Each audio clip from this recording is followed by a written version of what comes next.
នេះឥឡូវនេះខ្ញុំកំពុងតែនៅរមណីយដ្ឋានកាំពីនៅក្នុងខេត្តក្រចេះតែម្ដងនៅទីនេះប្រៀបបីដូចជាផ្សារនៅលើទឹកផ្ទាល់តែម្ដងបងប្អូនទាំងអស់គ្នាគឺយើងមានកញ្ចុះនៅលើទឹកហើយមានអ្នកលក់ដូរតាមភូមិដែលគាត់យកមក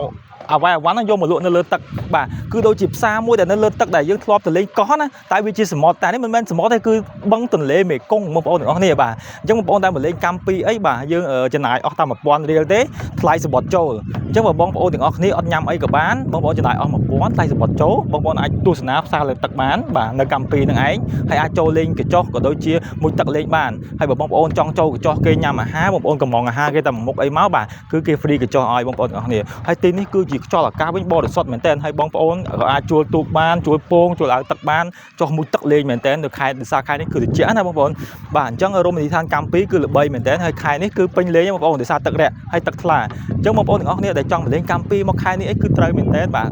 ទស្សនាផ្សារលើទឹកដែលធ្លាប់តែផ្សារលើទឹកមានដូចជានៅកោះនៅអីអញ្ចឹងណាតែឥឡូវផ្សារលើទឹកនេះគឺទៅលើទឹកទន្លេមេគង្គយើងតែម្ដងគឺមានកញ្ចុះច្រើនជាងមុនទៅទៀត